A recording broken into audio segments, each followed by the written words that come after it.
CPIM നേതാവ് E P ജയരാജന്റെ ആത്മകഥ ഇന്ന് പുറത്തിറങ്ങും. കണ്ണൂരിൽ വൈകിട്ട് നടക്കുന്ന ചടങ്ങിൽ മുഖ്യമന്ത്രി പിണറായി വിജയൻ കഥാകൃത്ത് ടി പത്മനാഭന് നൽകി പുസ്തകം പ്രകാശനം ചെയ്യും. ഇതാണ് എന്റെ ജീവിതം എന്ന പേരിലാണ് ഇ പി ജയരാജൻ ആത്മകഥ എഴുതിയത്. മാതൃഭൂമി ബുക്സാണ് പുസ്തകത്തിന്റെ പ്രസാധകർ.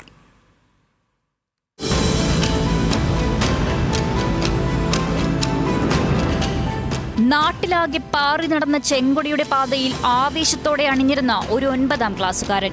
ആ 9ാം ക്ലാസ്സുകാരൻ കമ്മ്യൂണിസ്റ്റ് പാർട്ടിയുടെ പോരാട്ട വഴിയിലെ അനിഷേധ്യ നേതാവായ ചരിത്രം. ആ ചരിത്രവും അതിനോട് ചേർന്ന അനുഭവങ്ങളുമാണ് ഇ പി ജയരാജന്റെ ആത്മകഥ. ഇതാണ് എന്റെ ജീവിതം എന്ന പേരിൽ ഇ പി ആത്മകഥ എഴുതുമ്പോൾ അതൊരു സമരകാലത്തിന്റെ അടയാളപ്പെടുത്തലാകുമെന്നതിലും തർക്കമില്ല.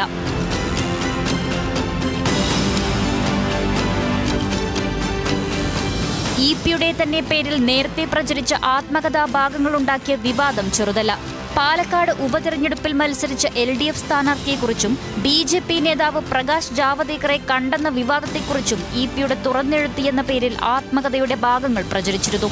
ഇത് പിന്നീട് DC ബുക്സും ഇ പിയും തമ്മിലുള്ള നിയമ പോരാട്ടത്തിലും പുതിയ പ്രസാധകരായ മാതൃഭൂമി ബുക്സിലും എത്തി. ഇ പിയുടെ ആത്മകഥ പുറത്തുവരുമ്പോൾ അതിലെന്താകുമെന്നത് കൗതുകം തന്നെയാണ്. വെടിയുണ്ടകളെയും ബോംബുകളെയും അതിജീവിച്ച സമരജീവിതത്തിനപ്പുറം LDF കൺവീനർ സ്ഥാനത്ത് നിന്നുള്ള പടിയിറക്കം, മന്ത്രിസ്ഥാനത്ത് നിന്നുള്ള മാറ്റം, ഇടക്കാലത്ത് പാർട്ടിയോട് അകന്നെന്ന് തോന്നിപ്പിച്ചത്, തുടർച്ചയായ വിവാദങ്ങൾ എന്നിവയൊക്കെ ഇ പി പരാമർശിച്ചിട്ടുണ്ടോ എന്നത് ശ്രദ്ധേയമാണ്.